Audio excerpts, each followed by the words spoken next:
ഇന്ദ്രന്റെ അഭാവത്തിൽ സ്വർഗസിംഹാസനത്തിലിരുന്ന് ദേവന്മാരെ ഭരിച്ച ഒരു മനുഷ്യരാജാവിന്റെ കഥ കേട്ടിട്ടുണ്ടോ?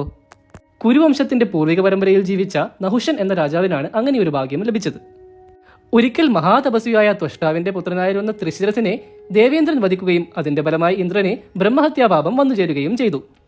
അതിൽ ദുഃഖിതനായ ഇന്ദ്രൻ സ്വർഗം ഉപേക്ഷിച്ച് അജ്ഞാതവാസത്തിന് പോയി. അങ്ങനെ സ്വർഗം നാഥനില്ലാതെയാവുകയും അതിന്റെ ഫലം 3 ലോകങ്ങളെയും ബാധിക്കുവാനും തുടങ്ങി.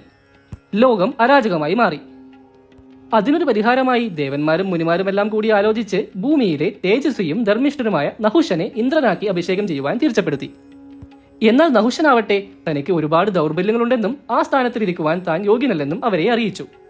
അതുകേട്ട മഹർഷിമാർ തങ്ങൾ അത്രയും കാലത്തെ തപസ്സുകൊണ്ട് നേടിയെടുത്ത തപോബലം നഹുഷന് നൽകാമെന്നും അതോടെ എല്ലാ ദൗർബല്യങ്ങളെയും മറികടന്ന് നഹുഷൻ ഇന്ദ്രതുലനായി തീരുമെന്നും അറിയിച്ചു. അപ്രകാരം അവർ നഹുഷനെ അഭിഷേകം ചെയ്ത് സ്വർഗസിംഹാസനത്തിൽ ഇരുത്തി. കാലങ്ങളോളം നഹുഷൻ ധർമ്മത്തെ മുൻനിർത്തി തന്നെ സ്വർഗം ഭരിച്ചു.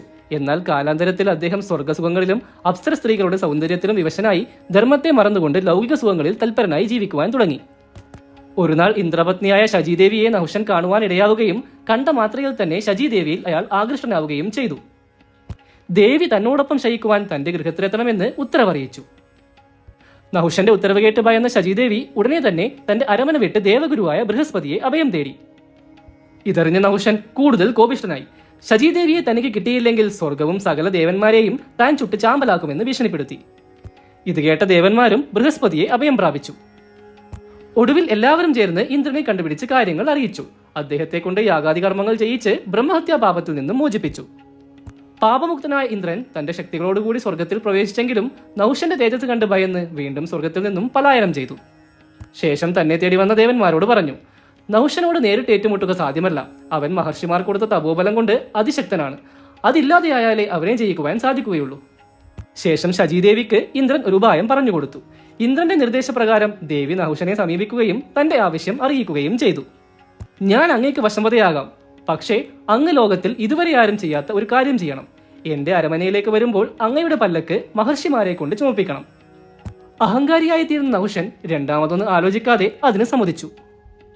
ശേഷം മഹർഷിമാരെ വിളിച്ചു വരുത്തി തന്നെ പല്ലക്കിൽ ചുമക്കുവാൻ ആജ്ഞാപിച്ചു. മഹർഷിമാർ അതനുസരിച്ചു. എന്നാൽ പല്ലക്കിൽ പോകും വഴി അത് ചുമന്നു തളർന്ന മഹർഷിമാരെ നഹുഷൻ അപമാനിക്കുകയും മുന്നിൽ നിന്ന് അഗസ്ത്യ മഹർഷിയുടെ തലയിൽ ദേഷ്യത്തോടെ ചവിട്ടുകയും ചെയ്തു.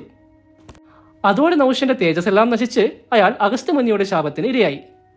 10,000 വർഷത്തോളം ഭൂമിയിൽ ഒരു പെരുമ്പാമ്പായി ഏഴു നടക്കുവാനായിരുന്നു ആ ശാപം.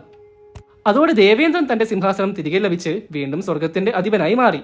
നഹുഷനാവട്ടെ തന്റെ ചെയ്തികളുടെ ഫലമായി കാലങ്ങളോളം ഒരു പെരുമ്പാമ്പായി ഭൂമിയിൽ ജീവിച്ചു.